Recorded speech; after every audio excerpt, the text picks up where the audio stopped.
हाय।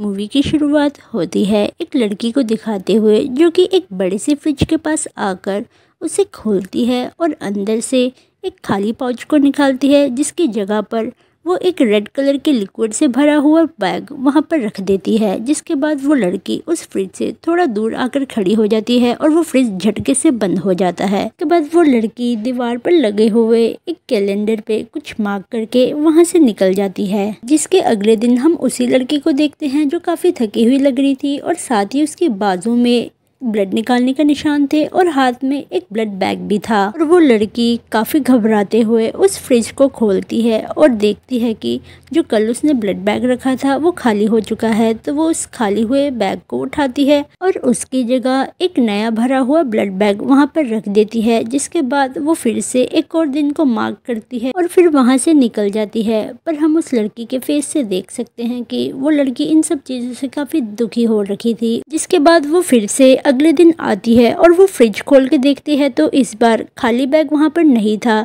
जो कि वो इधर उधर ढूंढती है पर उसे नहीं मिलता। जिसके बाद वो भरा हुआ ब्लड बैग वहीं पर रख देती है और उस फ्रिज से दूर जाकर खड़ी हो जाती है और वो फ्रिज भी झटके से बंद हो जाता है। पर इस बार थोड़ी देर बाद ही वो फ्रिज से रेड कलर की लाइट निकलती है, जिसे देखकर वो काफी ज्यादा घबरा जाती है और डर के मारे गिर जाती है। और साथ ही बॉडी में ब्लड की कमी के कारण वो धीरे धीरे वहां से भागने की कोशिश करती है और हम फ्रिज के अंदर एक अलग ही डायमेंशन को खुलते हुए देखते हैं, जिसे देखकर वो लड़की और ज्यादा घबराते हुए भागने लगती है। पर उसका कोई फायदा नहीं होता क्योंकि वो फ्रिज उस लड़की को पकड़ के अपने अंदर खींच लेता है और बंद हो जाता है।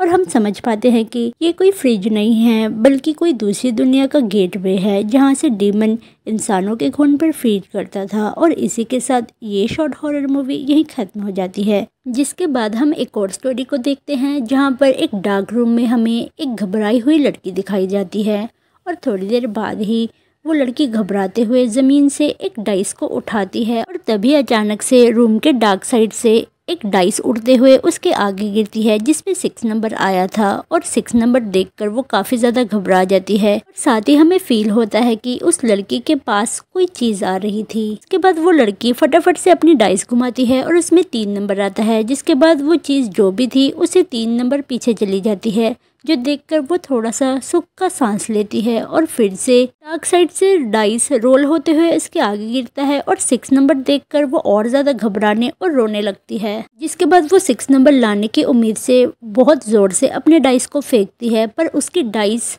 रूम के डार्क साइड चली जाती है, जो देखकर वो घबरा जाती है और फटाफट अपने डाइस को उठाने की कोशिश करती है। जब वो अपनी डाइस को ढूंढ रही थी तभी अचानक से डार्क साइड से 2 हाथ निकलकर बाहर आते हैं और उसे पकड़ लेते हैं और वो बड़े ही आराम से अपने हाथों को उससे छुड़ाकर फटाफट से लाइट साइड में आ जाती है। और तभी हम डार्क साइड से एक आदमी को निकलते हुए देखते हैं और जैसे ही वो आदमी अपना सर उठाता है तो वो लड़की उसे पहचान जाती है और उसे उसके नाम से पुकारती है। पर वो आदमी उसे देखता रहता है और अचानक ही पोजेस हालत में चिल्लाने लगता है। जिसके बाद चिल्लाते चिल्लाते वो बेहोश हो जाता है और बेहोश होने के बाद वो फिर से उठकर चिल्लाने लगता है, जिसे देखकर वो लड़की बहुत ज़्यादा घबरा जाती है। तभी वो आदमी अपने हाथ को पीछे ले जाते हुए उस लड़की का वाइट डाइस निकालता है और उसके आगे रख देता है।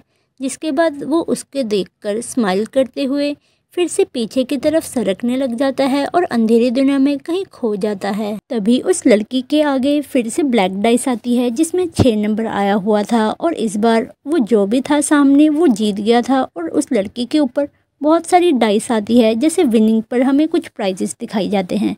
पर इस बार वो लड़की हार गई थी तो उसके सामने एक अजीब सा आदमी आता है जो कि सांप की तरह ही हिंसा रहा था और वो लड़की उससे अपनी ज़िंदगी की भीख मांग रही थी। पर वो आदमी उस पर नारहम करके वो उसको देखते ही देखते हिप्नोटाइज करता है और उसके आगे चिल्लाने लगता है और वो लड़की भी उसी आदमी की तरह देखते ही देखते पोजेस हो जाती है। और हम समझ पाते हैं कि पहले गेम में हारने की वजह से उस आदमी को भी इसी आदमी ने पोजेस किया होगा और ये दोनों ही कोई डीमन पोजेस गेम के खेलने की वजह से उसके चंगुल में आ गए थे। और इसी के साथ ये मूवी यहीं खत्म हो जाती है। Thank you for watching. Bye bye.